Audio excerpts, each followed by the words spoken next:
All right, the time is 7 p.m. We'll call this meeting to order. Would everyone please rise for the Pledge of Allegiance? Pledge allegiance to the flag of the United States of America and to the republic for which it stands, one nation, under God, indivisible, with liberty and justice for all.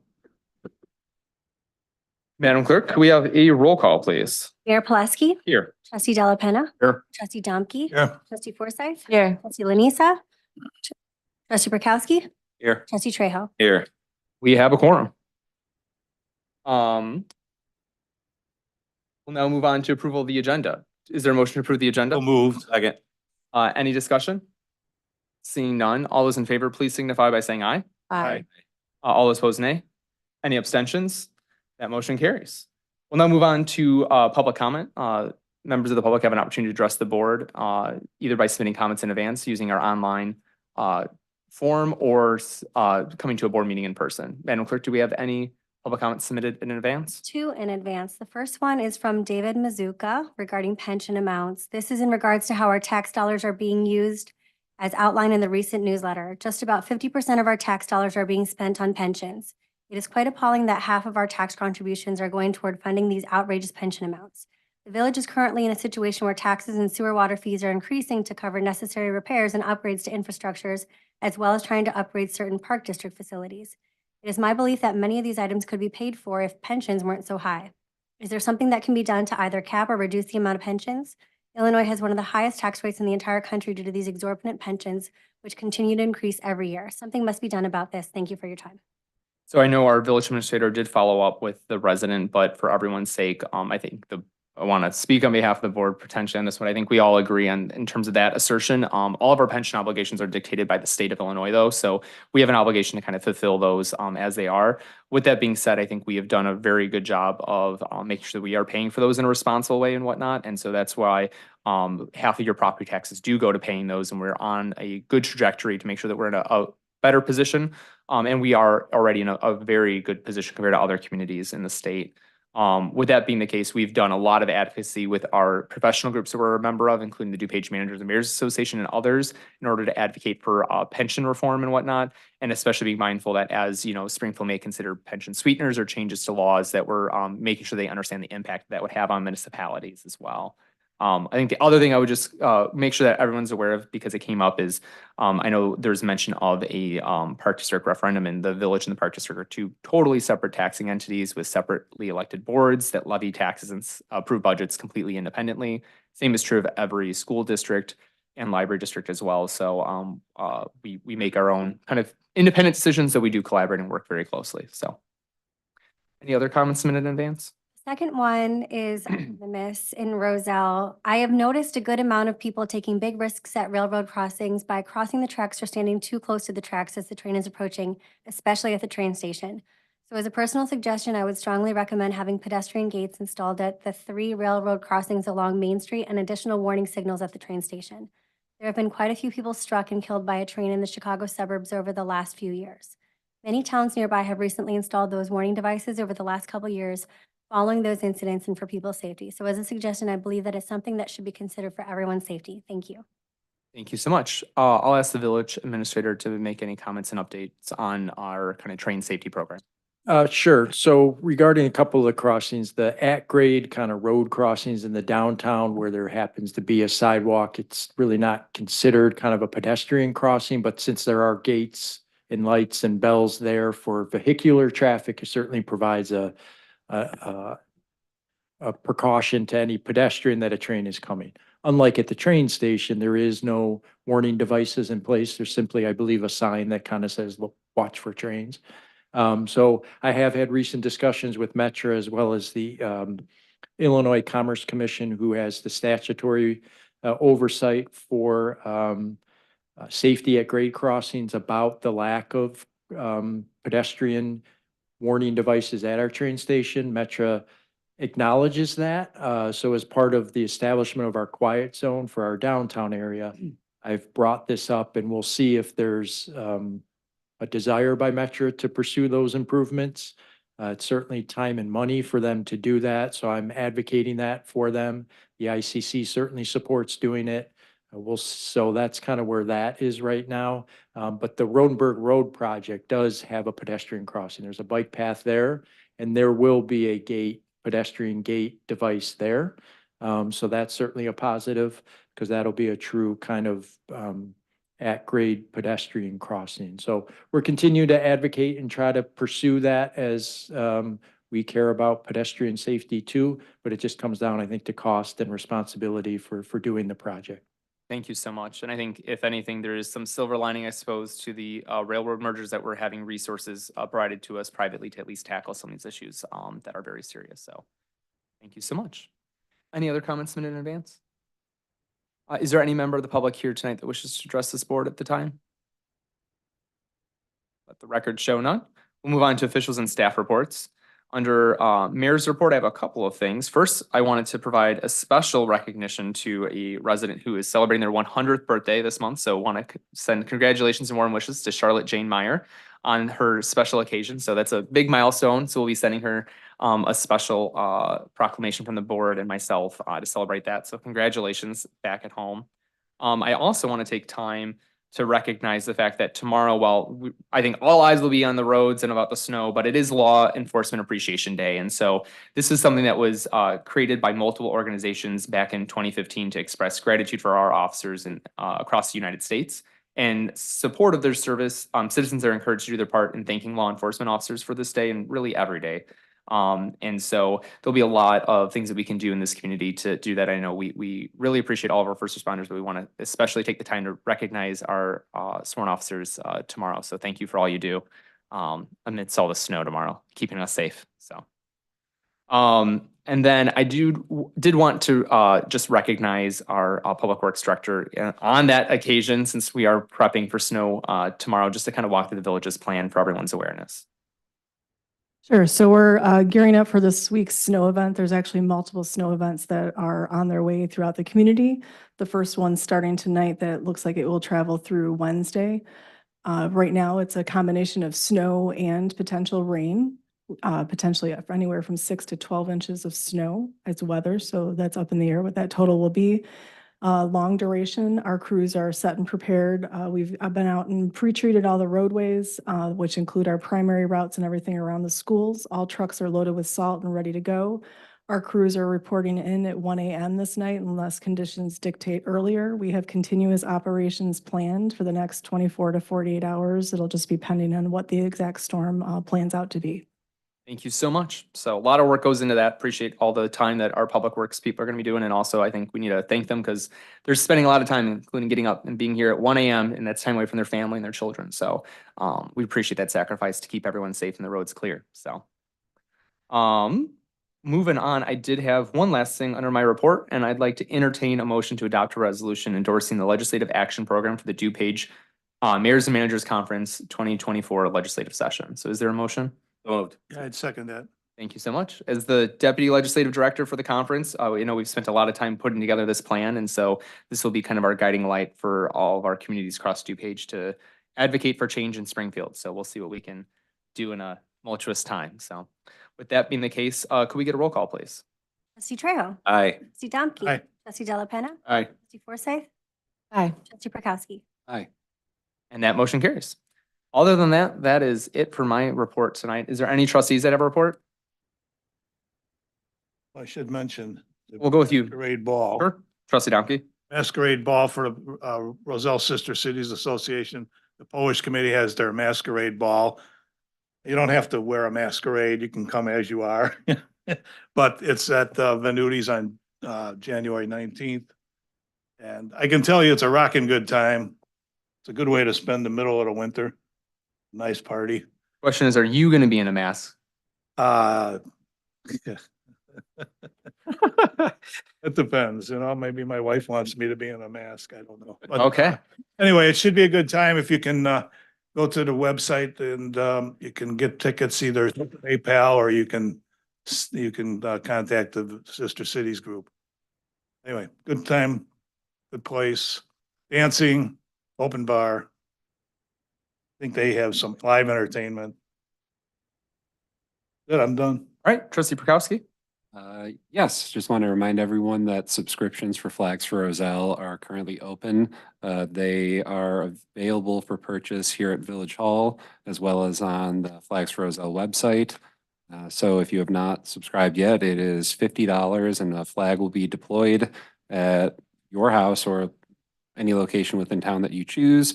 And then the money goes to help support good causes around the town. So if you have not subscribed yet, make sure you do that. Subscriptions are going to be open through May though, so sooner rather than later is better. Thank you so much. Any other trustees have a report tonight? Seeing none, village clerk, No report. village attorney, No report. village administrator. All right, we'll now move on to unfinished business. First, we have the consent agenda. All items listed on the consent agenda are considered to be routine, procedural, informational, self-explanatory, and non-controversial in nature, and will be enacted in one motion. There'll be no discussion of these items. Tonight, we have presentation approval of the village board minutes of November 6th, November 13th, and November 27th of 2023. Pass an ordinance amending the liquor code by decreasing the Class I liquor license from 8 to 7.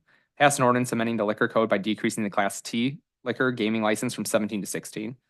Adopt an Illinois Department of Transportation resolution allowing the Village of Roselle to perform work in the right-of-way under the jurisdiction of the state of Illinois. And adopt a resolution approving and authorizing the execution of agreement by and between the Village of Roselle and Garland DBS Incorporated via the Joint Purchasing Cooperative, MICPA, and Omnia. Is there a motion to approve? So moved. Again, Madam Clerk, we have a roll call, please. Trustee Trejo. Aye. Trustee Domke. Aye. Trustee Delapenna. Aye. Trustee Forsythe. Aye. Trustee Prokowski. Aye. That motion carries. We'll now move on to our other agenda items. We have nothing under community development tonight. Administration trustee Forsythe. Thank you, Mayor Pileski. I would like to move to open the public hearing for the Business District Hotel Operators Occupation Tax within the Gary Avenue Business District in the Village of Roselle, DuPage, and Cook Counties, Illinois. Second. Do we have a roll call, please? Or could we have a roll call, please? Trustee Forsythe. Aye. Trustee Prokowski. Aye. Trustee Delapenna. Aye. Trustee Domke. aye. Trustee Trejo. Aye. And that motion carries. Proper notice has been served and a public hearing notice was published in the Daily Herald on December 11th and December 18th, 2023. Those notices are on file with the village clerk. Is there any member of the public who wishes to speak in favor of the petition? Let the record show none. Is there any member of the public who wishes to speak against the petition? Let the record show none. Is there any member of the public who wishes to ask a question of the petitioner? Let the record show none. Are there any questions or comments from the village board? Okay. I would like to move to close the public hearing for the Business District Hotel Operators Occupation Tax within the Gary Avenue Business District in the Village of Roselle, DuPage, and Cook Counties, Illinois. Second. Roll call, please. Trustee Forsythe. Aye. Trustee Prokowski. Aye. Trustee Delapenna. Aye. Trustee Domke. Aye. Trustee Trejo. Aye. That motion carries. And finally, I would like to move to pass an ordinance adopting and imposing an additional Business District Hotel Operators Occupation Tax within the Gary Avenue Business District in the Village of Roselle, DuPage, and Cook Counties, Illinois. Second. Any discussion? Seeing none, can we have a roll call, please? Trustee Forsythe. Aye. Trustee Prokowski. Aye. Trustee Delapenna. Aye. Trustee Domke. Aye. Trustee Trejo. Aye. That motion carries. Thank you so much, trustee Forsythe. We have nothing under fire or police, but public works, trustee Prokowski. Thank you, Mayor Pileski. I'd like to move adoption of a resolution authorizing the mayor to execute change order number 1 for tree services between the Village of Roselle and Siosek Tree Service Incorporated for the additional work in the amount of $8,068.50. Second. Any discussion? Fortunately, we had a lot more unhealthy trees to cut down this year. Could we have a roll call, please? Trustee Prokowski. Aye. Trustee Trejo. Aye. Trustee Della Penna. Aye. Trustee Domke. Aye. Trustee Forsythe. That motion carries. Moving on to item 13B, I'd like to move adoption of a resolution approving and authorizing the submittal of a grant application for the Federal Emergency Management Agency Building Resilient Infrastructure and Communities Program, Devlin Wastewater Treatment Plant Flood Mitigation Project. Second. Any discussion from the board? Mouthful, isn't that? That's a mouthful. Most of what we do is a mouthful, so I think it's important to know that this is, we've got a lot of work in this area that we would like to do, and it's, it's estimated to be about $5 million, and so, if we were to be successful, we might be able to reduce that if we were to be awarded this grant, so. Is this part of the money, additional money that we're going to be spending? Did you incorporate this into the scheme of everything in your presentation? So I would give that to staff to comment on. I mean, yes, $5 million is included in your 5-year CIP for improvements in this basin and this project specifically. So I think when we talk about the village's capital infrastructure needs, this 5 million is in there when we talk It's just. forward looking, correct? Any other questions or comments? We have a roll call, please. Trustee Prokowski. Aye. Trustee Trejo. Aye. Trustee Della Penna. Aye. Trustee Domke. Aye. Trustee Forsythe. Aye. That motion carries. I have nothing else, Mayor Pileski. Thank you so much. We'll move to finance. Trustee Delapenna. Thank you, Mr. Mayor. I have several of them to do. I'd like to make a motion to approve the accounts payable list for December 2023 in the amount of $1,944,316.43. Second. Is there any discussion? Seeing none, could we have a roll call, please? Trustee Della Penna. Aye. Trustee Trejo. Aye. Trustee Domke. Aye. Trustee Forsythe. Aye. Trustee Prokowski. Aye. That motion carries. I'd like to make a motion to approve the accounts payable list for December 2023 in the amount of $1,562,574.46. Second. Any discussion? Seeing none, could we have a roll call? Trustee Trejo. Or Trustee Della Penna. Aye. Trustee Trejo. Aye. Trustee Domke. Aye. Trustee Forsythe. Aye. Trustee Prokowski. That motion carries. I'd like to make a motion to approve the accounts payable list for January 8th, 2024 in the amount of $1,254,572.08. Second. Any discussion? Seeing Pay the none. bills, right? You gotta pay the bills. Even though we had a break, we still didn't, the bills kept coming in. Roll call, please. Trustee Della Penna. Aye. Trustee Trejo. Aye. Trustee Domke. Aye. Trustee Forsythe. Aye. Trustee Prokowski. That motion carries. That is all I have, Mr. Mayor. Happy New Year, right? So, Yeah. that concludes, our unfinished business. We'll now move on to new business. And so I'll invite up our Assistant Village Administrator, Brian Jonas, to give a presentation regarding changes to the village's, building permitting software.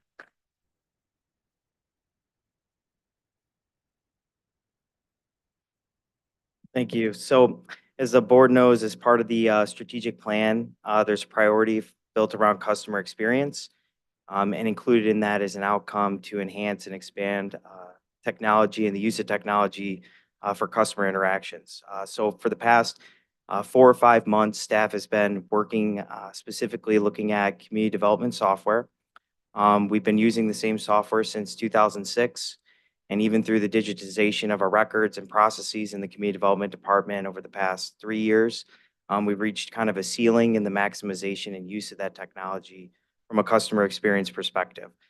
So I'd like to thank staff here tonight. Every department showed up and was a part of this process, interviewing companies that met the village requirements and what we wanted to see from a software company. And we couldn't have done this process without them. So we did our due diligence for the past 4 or 5 months to interview and kind of dwindle down certain players in the game and came up with 5 different companies that have extensive experience all over the country, really, and some experience in the Chicagoland market, really focused around the expertise around the building permitting process, the inspection process, business licensing, and also code enforcement. We came up with our recommendation based around the scoring matrix that's in your packet. And that was really based around 5 different categories. So that was references. So we interviewed people that had these companies and had gone through implementation processes with them to try to understand the impact that they have seen in their communities. We focused on customer experience, so just the overall experience utilizing the software, both from an internal standpoint and external. And then just the experience in general from the software companies providing specific functions in regards to building processes. And then also just technical and operational efficiency. So really focusing on the support that's given from the company when it comes to any glitches or any changes, or really the longevity and the ongoing value that these companies can create as things change over time. And then, of course, we looked at the cost impact for the village. So our recommendation is a company called Cloud Permit. They've been around since 2011. They're in 35 different states, primarily based in Canada and the US. They have a local headquarters in Oak Park. So we believe not only did their software fit all the technical and operational needs of the village, but the fact that they have a local presence and they're able to provide that kind of technical on-site support when needed. We believe that they're the best fit for the village. Some of the just overall key takeaways from what they provide that we don't currently have is kind of a more intuitive online dashboard for customers to interact with.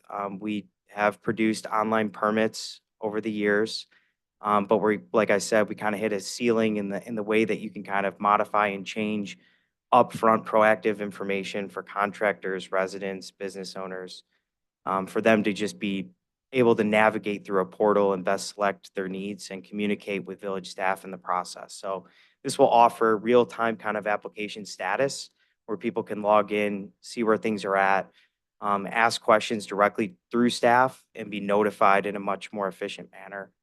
And also, overall, Cloud Permit came together with the lowest proposal that's baked into this year's budget as well. So I have a member from Cloud Permit as well, if you have more technical kind of generalized questions for the software itself. And I'll be happy to answer any questions. Thank you so much. Any questions from the board? Wayne? Just have a couple like standard questions. I understand that our software is pretty old. You said 2006, was it? That was. So, but we didn't offer Tyler Technologies a chance? We did, yeah. Tyler Technologies, their solution is called Energov. So what they do is they're kind of a conglomerate and they purchase other modules, other companies, and then package them in. So they're listed on the memo, and they actually were the highest cost. And we know a lot of municipalities that use Munis, obviously, as the general ERP. And we understand kind of the limitations that exist with sticking with their company. But you're right, we did talk to them. Okay, and then the second thing is, this includes training, the cost. It does, yeah. So the cost includes the 19,000 is baked in. That includes the implementation and the training for staff. And really, the beauty about a product like this is while you go through the implementation, your staff is trained on how to use this software, and it's very intuitive so that you become champions and that you yourself can make modifications going forward. So you don't need to spend ongoing costs in regards to any kind of modifications or upgrades to the platform. And that cost also represents any future kind of modules. So it's an all-in cost. So we don't lose out, or there's no hidden fees. And if we like something different or we want to upgrade something, it's everything in one package.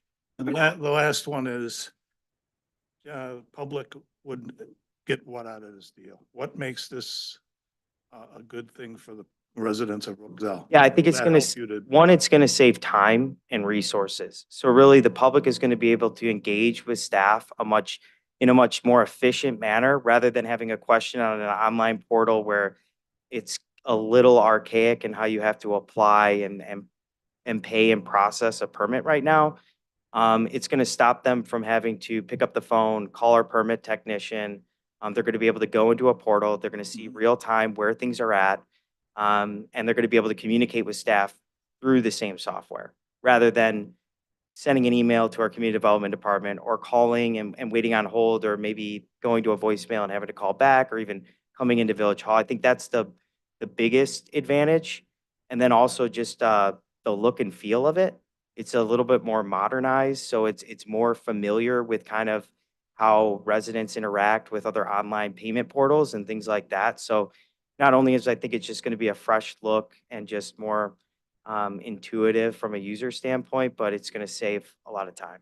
And I would say that's also a benefit to contractors and other businesses that interact with us for that. But I would also rest assured to the public that you can still come to Village Hall if you prefer to do paper. Paper's not going away, but obviously we want to make our digital platform as easy and intuitive as possible so more people can use it. But paper will not be discontinued. Contractors will be motivated to do more. Or we can hold those contractors more accountable for our residents' sake. So, Well, that's good. Thank you. any other questions or comments from the board? Lee? Just real quick, maybe it's in here, but I see it for business licenses, but the current data that exists now, all that will get ported over, right? So everything, all the I know you could log in and see every permit that's been applied for your house and inspections and everything, so that all gets moved over into the system. It does, and then it also integrates with GIS. So it's kind of more property focused, so it's going to be a more centralized information database than what we have now. Okay. Which will be super great, I would imagine, for code enforcement, because if we have a complaint come in for an address, we can pull up and see, instead of going to multiple places, we can now look at the address, what that property looks like, and their permitting history all in one spot, which should help us. I know code enforcement has been a hot topic since 2017 with Andy as mayor and others and whatnot. And so I think this helps us realize maybe the vision that Andy had that, took some time for us to kind of wrap our heads around. So I think that's kind of exciting. Other questions or comments? Direction from the board to concur with staff's recommendation? I'm good with it. All right, thank you so much. I know that took a lot of prep work, but I know it's always exciting. And I know from our strategic plan, we've had a lot of things for customer experience that we've been trying to pursue. And I really think this year is maybe the year of the customer experience maybe for us. So exciting way to kick off the year. Thank you. All right, next on our agenda is the State of the Village address. So I'm happy and excited to share that. And so we'll get the screen set up for that and preparing for those online. While we do get that set up, I think the exciting is this is our second time doing this in a public forum.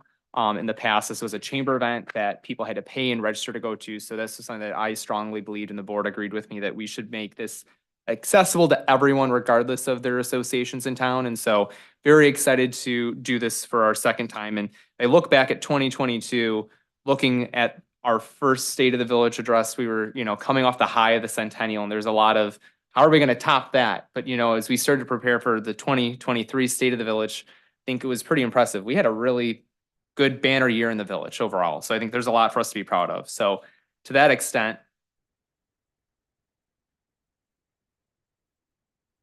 the fun part of getting this to work the first time, but once it works, we'll be good. So State of the technology. and this is why we're implementing technology for our residents first before we improve the boardroom. There we go. All right. So if we look at 2023, it was a year of pop art in Roselle. So if anyone can go back in their memories and whatnot, we celebrated along with all of those across DuPage County, the Warhol exhibit that was going on at COD. And as a part of that, we honored our 4 notable Roselle residents at Itasca Bank and Trust and around town. It's also a great year for the village because I think this was the first year that I can ever recall that we were actually recognized as a top pick city or town to live in by the Daily Herald readers. And so what I love about that is that is submitted by residents, by people who are in the area, not anything that we apply for. There's not weird criteria that you see in a lot of those, travel magazines and stuff like that are just driving. It's really feedback from the public. And the fact that we are recognized, I think is really exciting. And I think the reason why we were recognized is because we had 25 Roselle businesses that won the best of the best in one or more categories. We have some fantastic small businesses in our town. And I think oftentimes I hear a lot about what could we get in the village? What can we attract? And we always want to grow the village, but we have some fantastic businesses in our town that are recognized regionally. And that's a lot for us to celebrate and be happy about. We also had a lot of great things returned to the village. So I think in a lot of ways, when we started this board term, we were coming out of the pandemic in 2021. And so a lot of things had been put on pause. And so 2023 was the year we brought back the public safety open house. And so I think we're seeing kind of that normalcy and that rhythm come back, and we're really evaluating what were those things that made and resonated with the community that we want to continue to establish. And we continue new traditions with having our second annual Founders Festival. And of course, we budgeted for the third annual one, so that's not going away anywhere.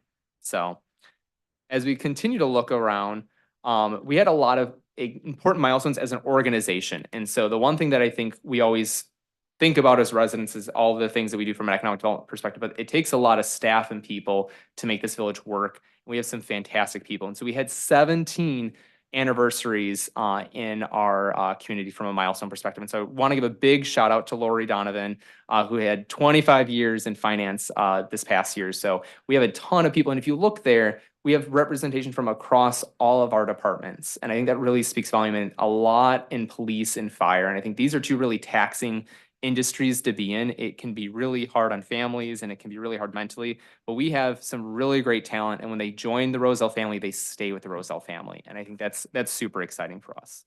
The other thing is we had some really fun recognitions that happened. So our village administrator, he hates being recognized and called out, but so he received a great award from the ILCMA. And so we wanted to celebrate that one final time, at least until the next time you get recognized. But also this was the year that we're celebrating the return of an assistant finance director position. And so this was a role that we had eliminated during the recession.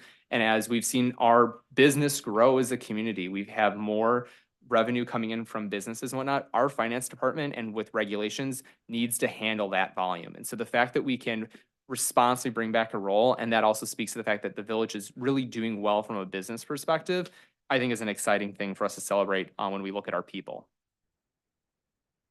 Now, when we look at things, I know money is a big thing, and we had, I think, one of our best years yet in getting grants awarded to us. We just shy of $4.1 million in grants that were awarded to the Village of Roselle. And so a big one for that was the pedestrian bridge that we'll be hearing more about over the next couple of years, and that was for $2.9 million. But we also received money from our Congressman Raja Krishnamurthy for stormwater projects that will be starting soon. We also received money from the state that will be used to help with culvert replacement on the Rosemont Avenue and Clearwater Streets.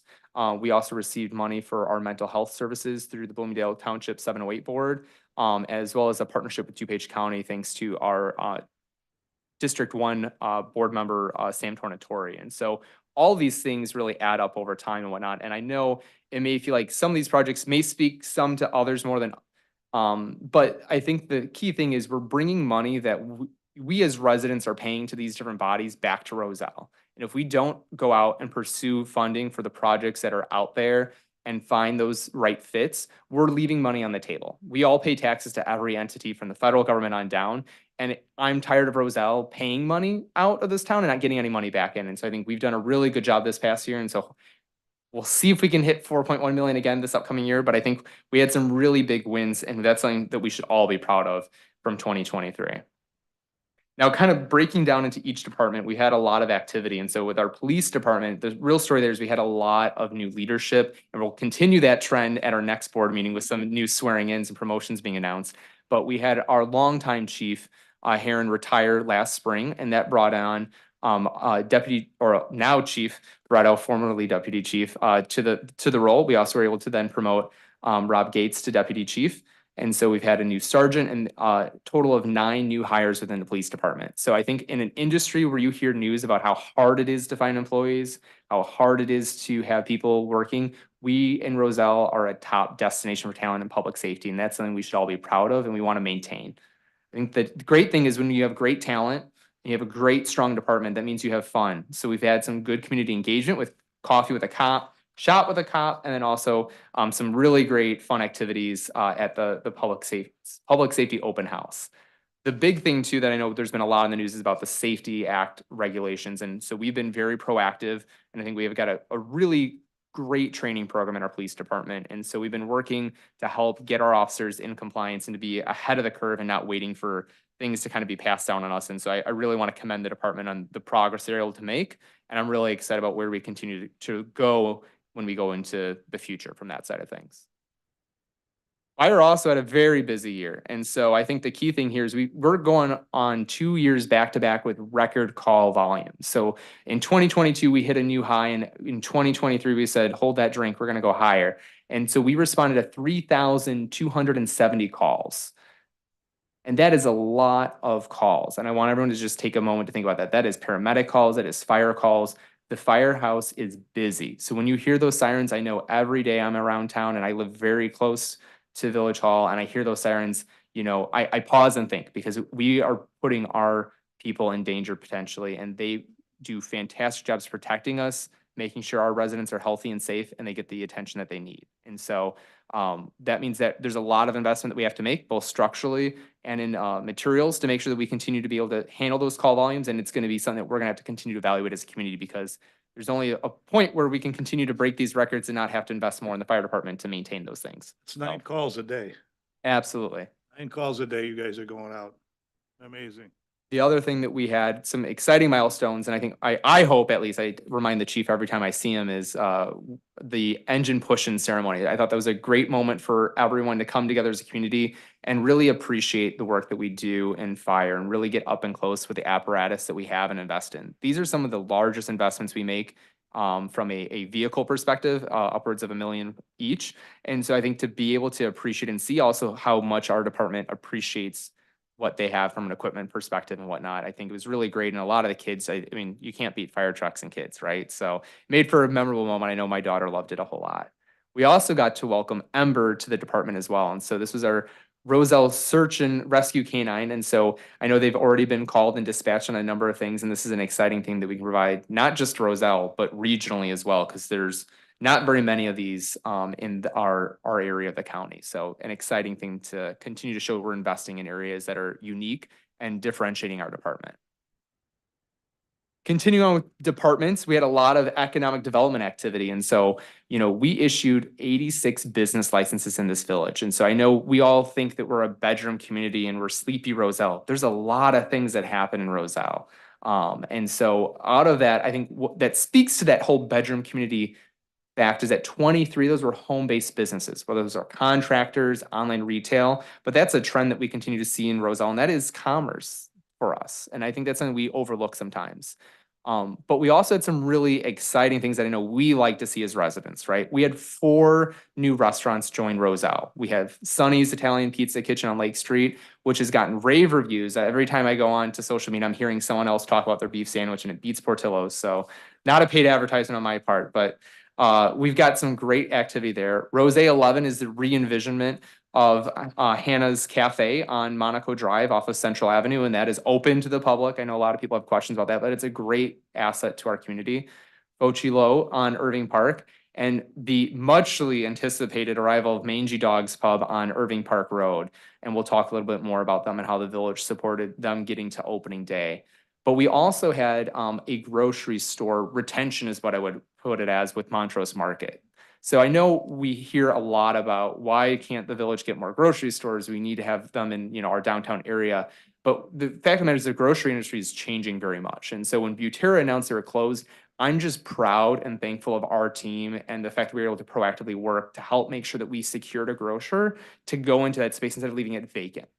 Because a vacant space like that is not good news for our community. So maybe Montrose Market isn't your favorite grocery store, but we still have a grocery store in this village and I'm proud of them. And they provide a great service and a different offering than you get in other communities.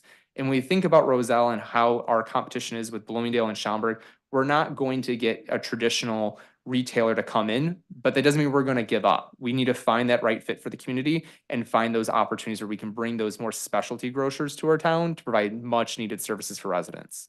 The other thing that we had that was really exciting, I would say for some, maybe not for everyone, but after the referendum, we approved allowing dispensaries in the village and we were able to have one open up on Lake Street. And so it's our first and only dispensary, but so they've opened up and we haven't seen the issues or the concerns that I know a lot of people have raised. We'll continue to work on making sure that we don't see issues pop up. But I think that was a big milestone for our community as we look at kind of how do we diversify revenue and make sure that we're leaving ourselves in a advantageous kind of financial position from that side of things.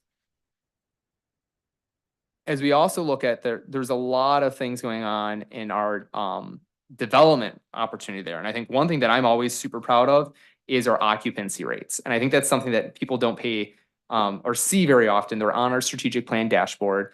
So a plug in for that, we update that quarterly, but our office occupancy rates are 89.3%. and that is fantastic. Office vacancies are really struggling right now in this market with work from home and other hybrid working conditions. So our office occupancy is at a really high point. Industrial occupancy, 96.5%, and retail, 97%. That's something we should all be proud of, but that means we need to build more spaces if we want people to come into this village. We've got a lot of people clamoring and reaching out to us, asking for opportunities in the village, and oftentimes we point them to what's available, and it's either not up to their standards or it's just not a fit. But we've been continuing to market those properties that are available, and we've been able to do some really great things to stimulate business. And so we've given out $40,000 in TIF grants that were given to Mangy Dog to help them with some of their expenses. But we didn't stop there. We also gave them a public loan to assist with some of the installation of a fire suppression system that was required by code. So I think this is a great example of how the board listens to businesses, and when we see an issue, we want to try to help out a business owner instead of just turning them away. And so not only did we give them a grant, we gave them a loan as well to help them make sure they can get their doors open. So I hope everyone's able to get there so they can continue to pay us that loan, and our loan is the community that we gave them, but also the fact that we're really investing in businesses that we think are going to add value to our community from that side of things. We also had a lot of structural changes. So if you're a policy wonk like me, these aren't sexy things that you're thinking about at night, but we adopted new zoning ordinances for the first time since 1985. We had some outdated ordinances that made it very difficult for businesses to come in, very cumbersome processes. And as a part of this, we actually streamlined our boards and commissions. So we had 2 boards, now we only have 1. And so that means one less step for a lot of developers to go through and makes it easier for us to operate as a community. And I think that's something we can all be proud of. The other thing is we issued the last building permits for the Timberleaf development, the condo development off of Runenberg Road. So that's coming quickly to an end this year, and it's been very successful. I think there's some exciting opportunities for further townhome development, as it comes up. And a little bit of a slower year for annexations for us. So we did see 4 properties annexed into the village, and I think it's a good time to remind all these annexations are voluntary. The village doesn't do forcible annexes. We make sure that people come to us and they want to be a part of our community from that side of things. Now, development updates, we have a lot of projects in flight at various stages. And so the first one is obviously Metro 19, and I will be the first to admit this is going painfully slower than I would have wanted. And so we're hopeful, knock on Formica, that this will be completed by the end of this year. They're currently putting on the final story and putting the roofing on. And so they'll be continuing to work through the winter as they can. And we'll start to see that really come to shape. And I know we've had a lot of the ugliness of that, but I think you're going to see over the next 12 months, when the facade goes on, the site actually gets sodded, planting and landscaping goes in, it's really going to show off as the asset that it's going to be for our community. The other thing is the village-owned parcel that's been kind of a sleepy lot at the corner of 390 and Roselle Road. The village has historically owned that wooded lot and that hill for a number of decades, but we recently acquired the house that was immediately adjacent to that. That house was a barrier to that area getting redeveloped. And so the board is authorized us to go through due diligence and soil testing to see if that site's even developable. At this stage, we have no idea if there is something that could be built on there until that's completed. But once that is done, we'll be able to kind of evaluate what housing proposals could work there. And so we've looked at a lot of different things. We shopped around with hotels and other things. The demand, the need, and the cost to do that just are not there. And so I think the board is realizing right now that what we see and has been available to us is more housing type things, which would step into the community there very nicely.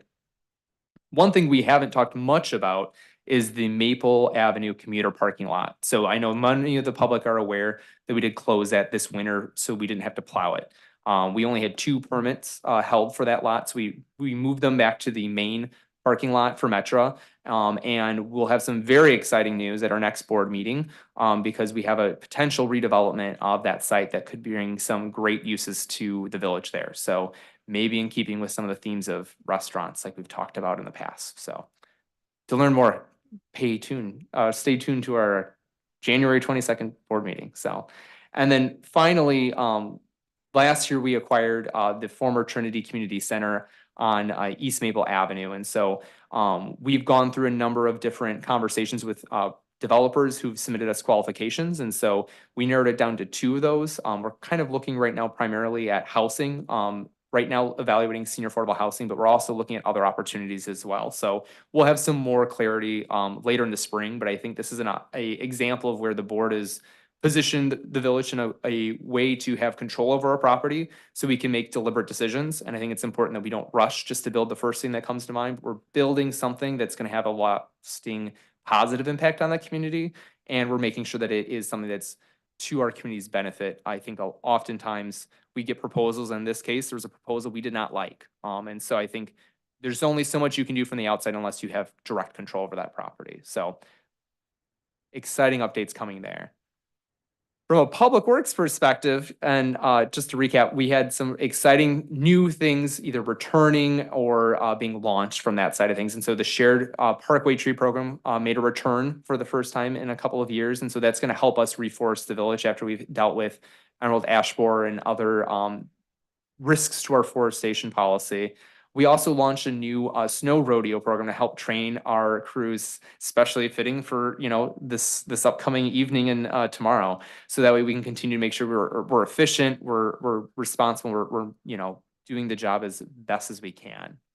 From a budgeting perspective, last year we were able to resurface just a little bit over 1.5 miles of streets. Now the village has 74 miles of streets. So that's one of the reasons why when we talk about some of the funding challenges the village is having, this is one of the things that we want to make sure that we can address better going forward.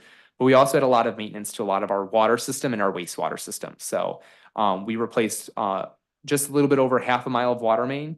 We dealt with 32 water main breaks in our village, and we flushed just a little bit over 1,500 fire hydrants.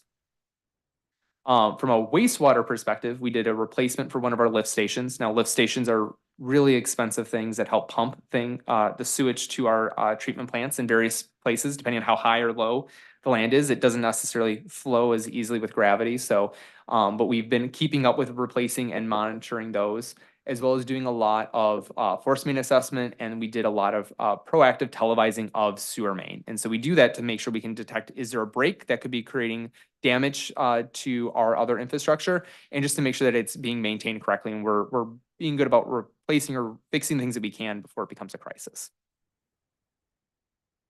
So one thing that we looked at last year and didn't necessarily happen is the municipal campus update. And I think this speaks to how we as a village pursue things in a very conservative way. And so we had originally gone out to bid for phase 1, which is the pedal porch portion of the project, but bids came back higher than we anticipated. So instead of doing the irresponsible thing, we rejected all those bids and we went back to our design team and we said, make it cheaper.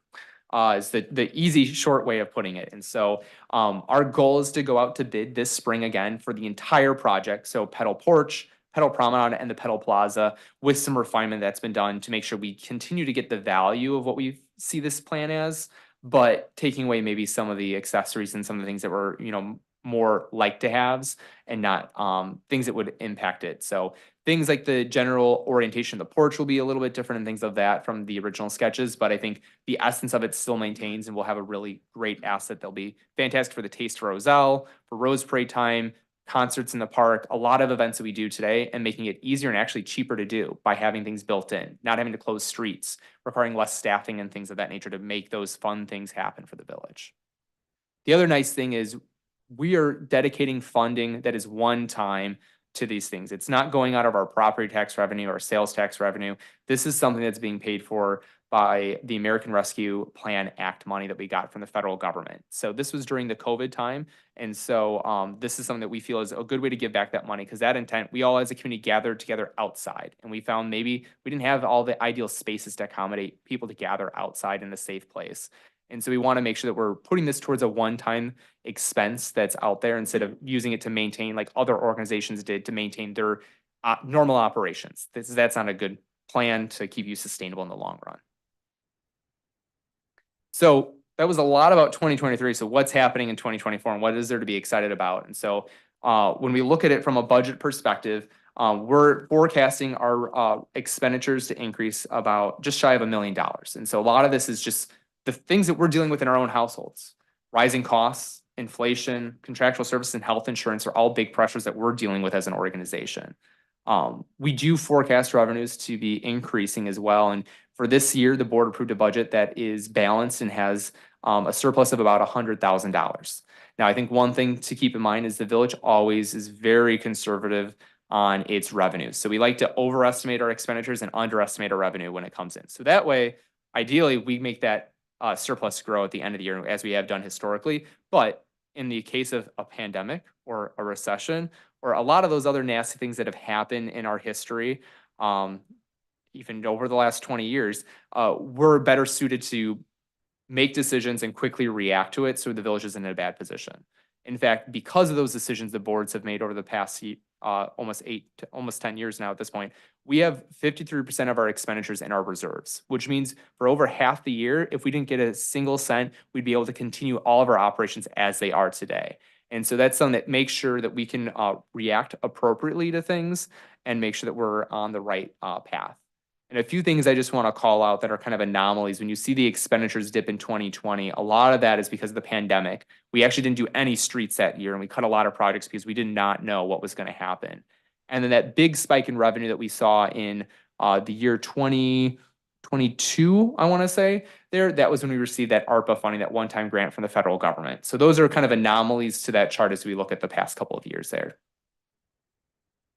Now, when we talk about our budget, we're mostly talking about the general fund. And the general fund includes revenues that we get from property taxes, sales tax, and the state income tax. Now, when we talk a lot about capital projects, and that's one of the big funding challenges that we have as the village, those are funded through utility taxes and other sources, not your property taxes. I think that's a big misconception. You know, tax bills that are coming out or came out recently.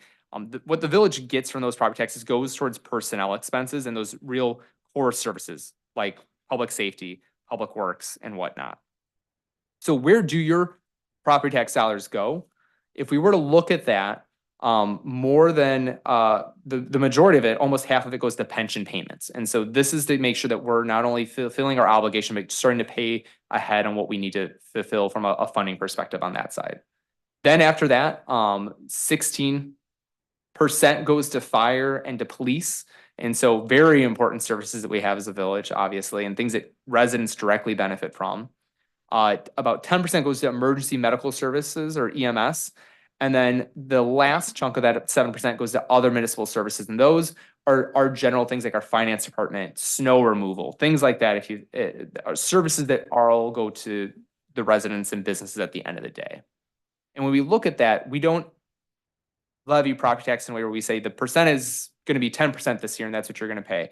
We actually levy an amount and we say the village needs to be paid X millions of dollars to provide these services. So everything is based on our budget and based on the numbers that we have. And then those numbers go to the assessor's office and are then calculated based on the value of property. And so since, looking back at 2021, the EAV in the village has increased over 8%. So as house values have gone up, we have not been increasing our property taxes at that same rate. So the impact to you as a resident on looking at the average bill is about a $26 impact if you're looking at your property taxes from 2022 to 2023.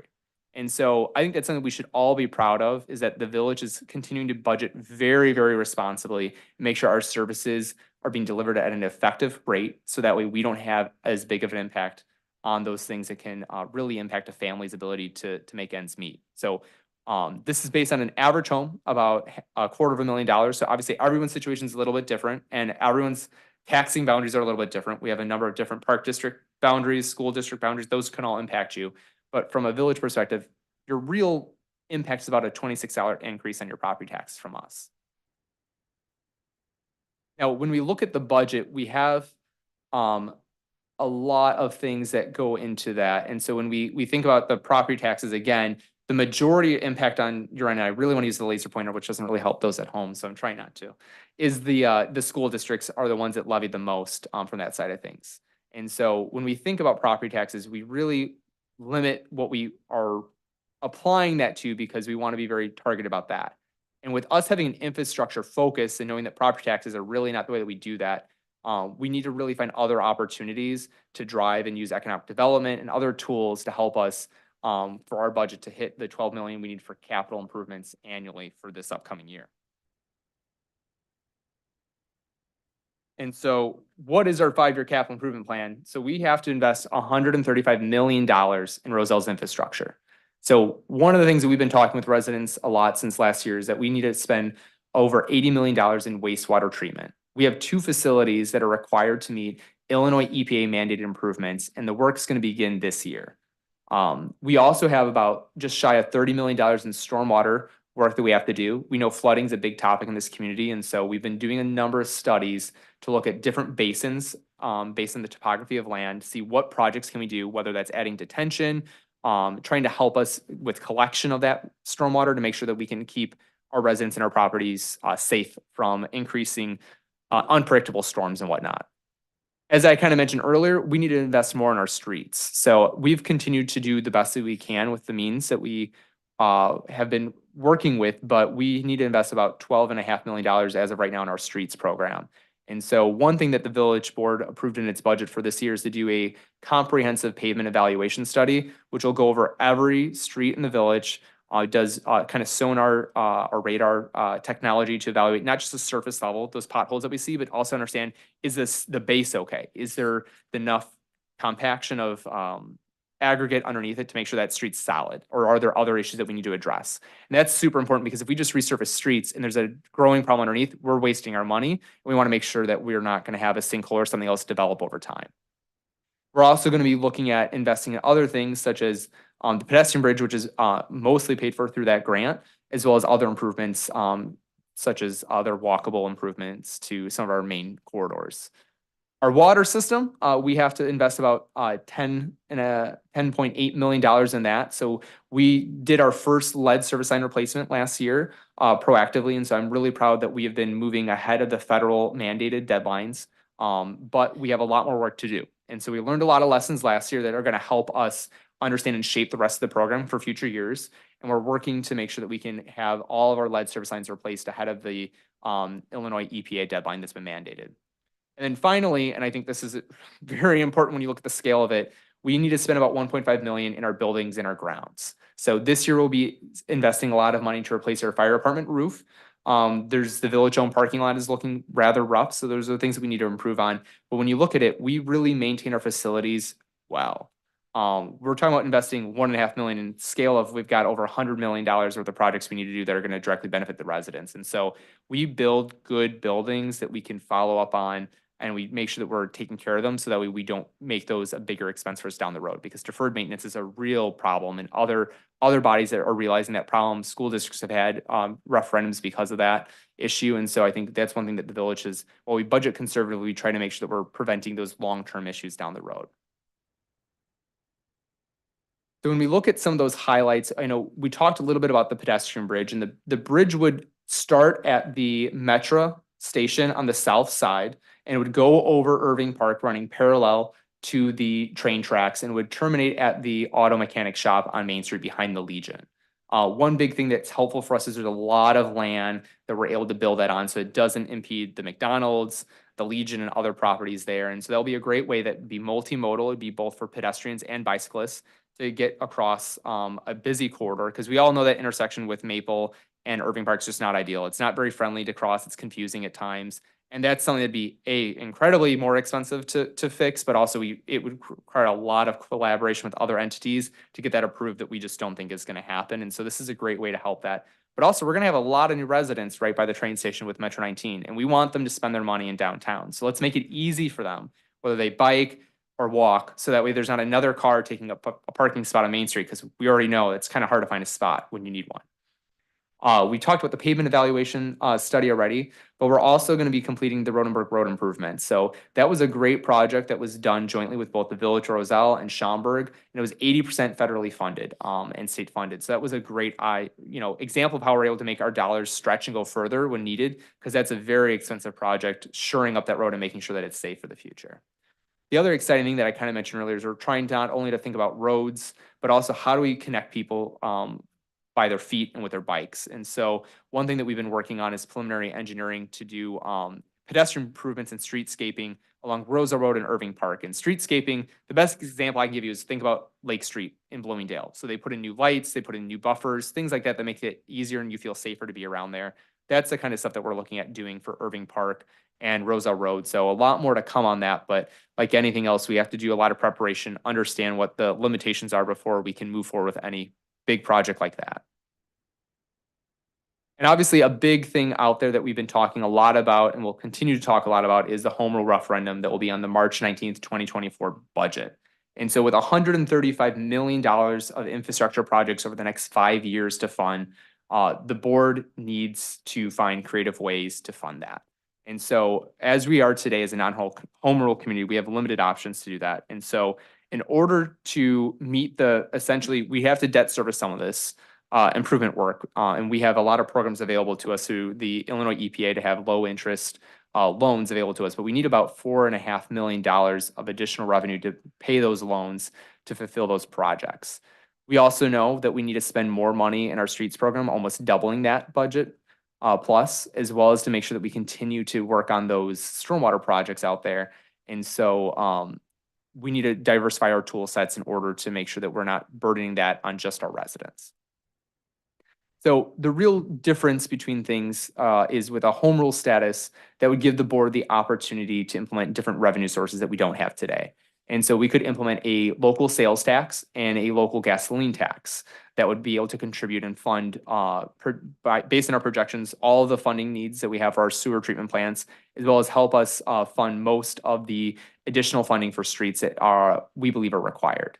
The nice thing about having a local sales tax or gas tax is that it's not just on residents, it's really anyone who shops or fills up their tank in the village. So visitors, people who work here, people who are just passing by, would all be contributing to the services that they use today.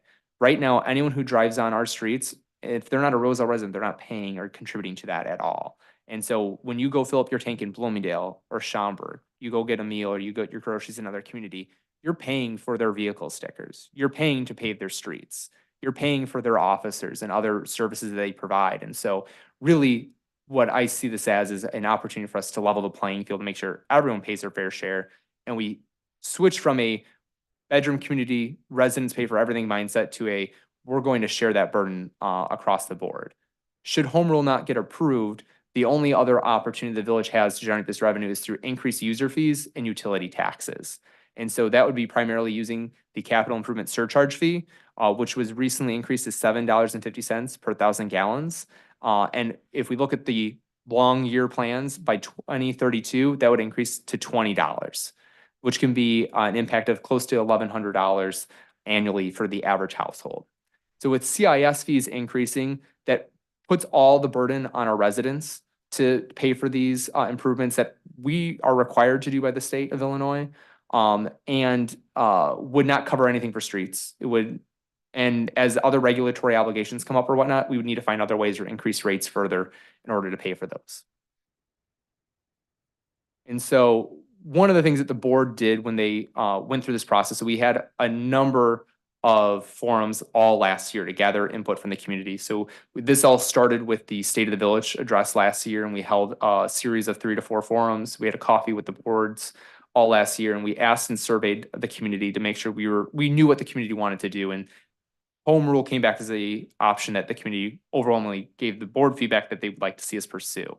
So in going with the initiation of it, the board set out 3 policy initiatives that they wanted to hold themselves accountable to based on this referendum question. So one was to stabilize CIS rates. So currently, they're projected to go up to $20 per 1,000 gallons in the out years. And so the board is committed to, if home rule were to pass, depending on the rates that would be applied for a sales tax, capping those at $9.50. So that would be a $2 increase from where the rates are today. The other thing the board has elected to do is to continue to follow the property tax extension limitation law, or PTEL, that we're currently subjected to. And really what that means is under home rule, communities can technically increase their property taxes as much as they would like to. There's no limitations. This board is elected to say we're going to adhere to the same regulations and restrictions that we have today. So no change in our procedures as they are. And then finally, the board had said that they would evaluate whether or not vehicle stickers could be retired or be restructured based on this. So if we implemented a gas tax, that would change the way we get revenue for streets. And so right now, all of your vehicle sticker revenue goes towards our street program. It raises around $700,000 a year for us. There's very little overhead. Really, we pay to print the stickers and that's about it. So from a cost perspective to us, it's a very low way for us to find an opportunity to find money for our streets program. If we had home rule, that would provide us other opportunities. If we implemented a gas tax, then there's a different way that we can find that funding. So there's a lot of confusion. Home rule is a very big concept. And if, besides one person, at least here in the audience, no one's really worked in the municipal space that probably understands how this would impact them. And so one thing that comes up a lot is home rule status permanent? If voters were to go out in March and say yes to this, it'd be in perpetuity. And the fact of that is that it's not permanent. This can be removed by referendum the same way, and the board could either initiate that or voters could initiate that themselves. And in Illinois history, only 4 communities have voted to remove home rule. And there's been a number of referendums to retain home rule over the years, but only 4 have actually said we want to get rid of home rule for our community. Another thing that comes up is a lot of people worry about, well, does this mean the village could institute a real estate transfer tax? And that's something that's not true. That's something that would be initiated by a separate referendum. And that would have to be approved by the voters. And that's something that the board is not doing today, not interested in doing, because we're homeowners just like you. And that's something that we just don't believe is a effective way to be managing things. And we have no interest in establishing that. Other things that come up with home rule beyond just this idea of financing and funding is a lot more of this local control element of it. So home rule units have the authority to act on a broader set of things that Illinois state law doesn't discuss. And so there's a lot of great examples like Airbnbs. We had that tragic shooting in 2021 and the board had, or not 21, sorry, that was 2020, my apologies. But the board had limited options to address that problem. And so they did it the best way they could at the time, but home rule would give the board more opportunities to regulate instances like that. Today, the migrant crisis that's going on right now, all those ordinances that you're seeing out there, with the exception of one community, those are all home rule communities implementing that policy. And so what we find ourselves is this is a issue that has come up quickly and there's not a lot of case law out there. And so could we implement something as a non-home community? Could we not? It's a little bit difficult to say how effective that would be. We might be challenged in the court system and we'd have to see how that would turn out. But I think the whole idea is home rule would give us greater certainty that the rules we'd implement would be able to stand and we would have some more opportunities to guide and shape that discussion for us. The other thing that this would provide us is potential budget savings. So this would allow us to pursue a credit upgrade. So that way, when we do borrow money, we can borrow it at a lower rate, but also help us with other things we could do more creatively to help solve problems. I know tomorrow we'll be dropping a fireside chat I had with the Wheaton mayor, where Wheaton used their home rule authority to help them with pensions. And so there'll be an interesting example of how we could do things to save money from a budget perspective. But there's also a lot of regulatory possibilities that are exciting. And I know we're going to discuss a lot of this at our upcoming public forum in 2 weeks. And so we could implement a crime-free housing ordinance. Things that would help us do more stronger regulations for short-term rentals, more health and safety inspection requirements on businesses, and the ability to really revoke business licenses. Today, we don't have licensing authority. And so if there's a bad business out there that is not adhering to the quality that we, uphold in our village, we can't really shut them down. And I think we see a lot of these issues with certain business types out there that, they're legally permitted to operate, but do they really fit the character of our village, and are they operating in a way that we would like them to represent our village? And that would give the village the ability to really clean up some of these areas that, we've struggled with over the times, but also just address, like I'd mentioned, to local issues as they arise, because we don't know what the next big thing is going to be. I didn't have migrants on my bingo card as mayor. And so you don't know what the world will throw at Roselle, and we would just have more options to make sure we're making Roselle policies for our community that make sense. And so I really like the Venn diagram because I'm a pragmatic person at the end of the day. It might give me a lower career longevity because I'm so blunt about things, but I think at the end of the day, from a village perspective, any community is trying to balance these 3 things. If you keep lower density, then you're going to have to make some sort of trade-off between, do you want to maintain lower taxes as well, or do you want to have stable public services? If you want to have really good public services, and you want to have lower taxes, then you're gonna have to have higher density to afford that.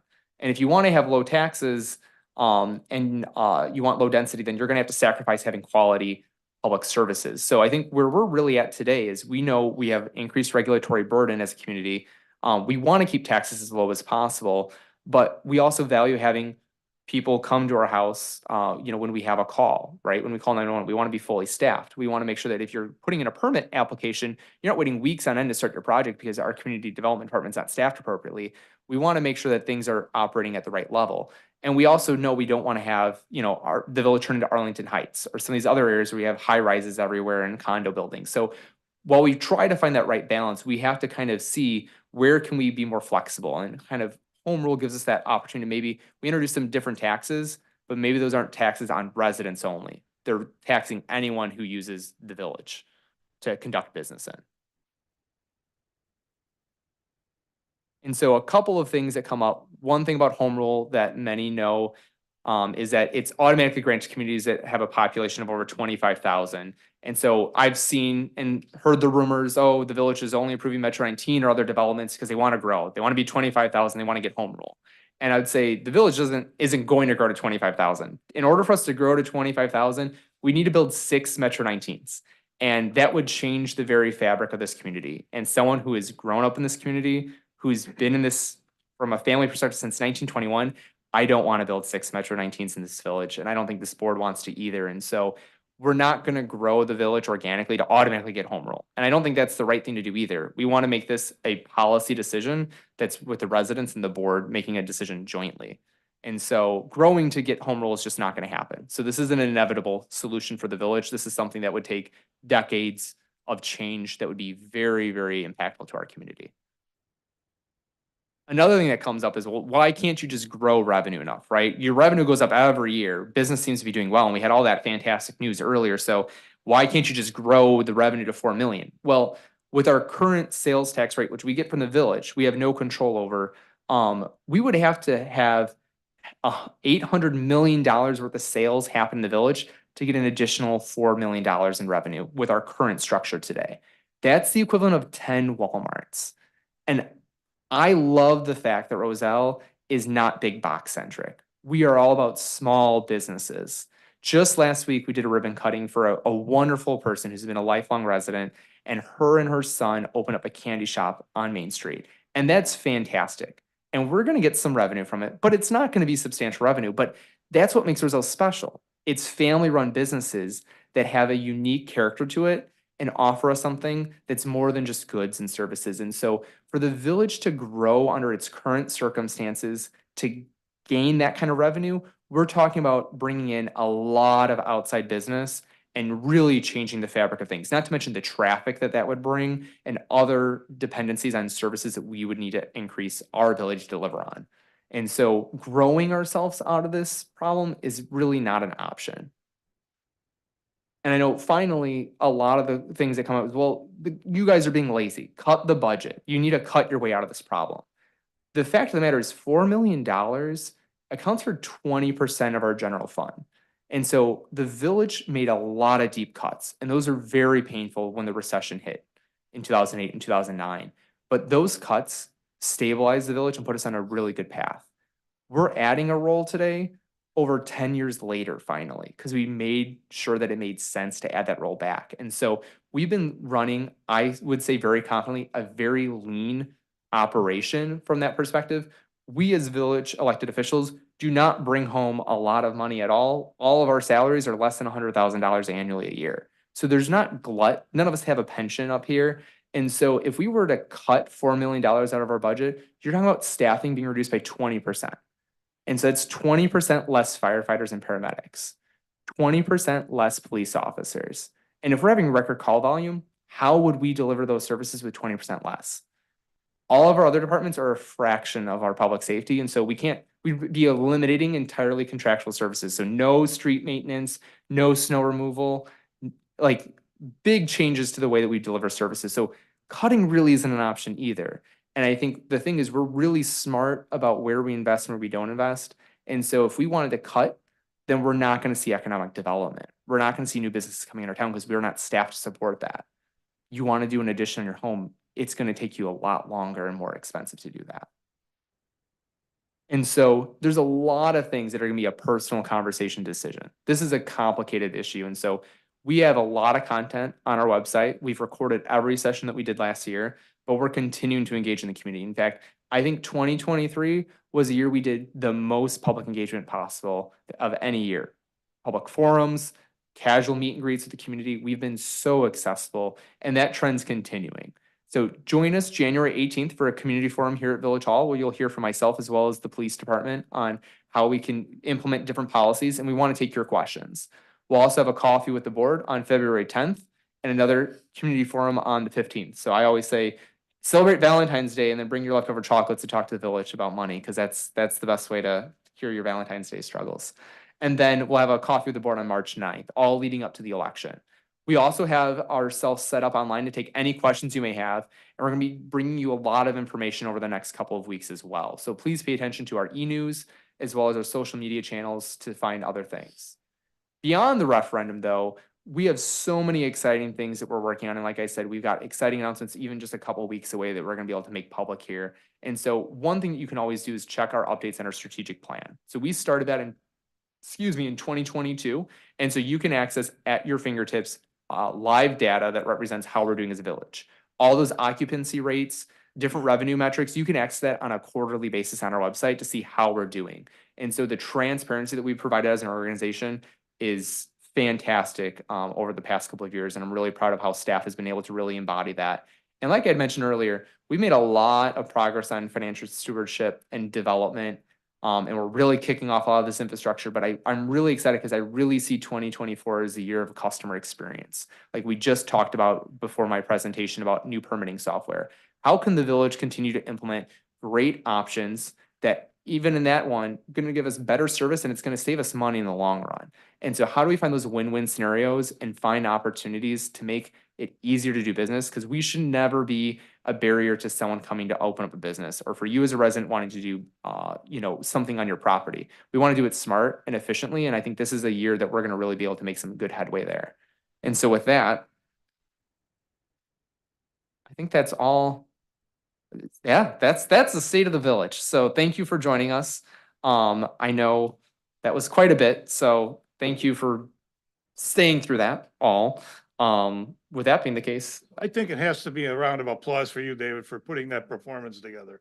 You summarized everything that you wanted to say for us. So I'm going to applaud you, and I think others should do that. thank you. Special thanks goes out to our communications coordinator, Emily Glimko, who did a fantastic job putting all the content together. So thank you. And all the department heads for providing their information. So what I love about this year's presentation is I think we really not only looked at the organization, but we talked about all of our departments. Because I think we got a fantastic leadership team and they're all doing fantastic things in their own respective departments. And so we can't just innovate and stand on one leg. It takes a whole team to do all this amazing progress that we've been able to make. So with that, we conveniently have an opportunity for Village Board Public Comment again. So with that being the case, does anyone here tonight have any questions they'd like to ask? All right, let the record show none. Is there any other business for discussion? I'll say if you want an encore presentation or you just want to see it in person, we'll be doing it again in another week or two at the Chambers event. So find that information online. Otherwise, I'll take a motion to adjourn. Moved. Again. All those in favor? Aye. Those opposed, nay. Any abstentions? Meeting's adjourned at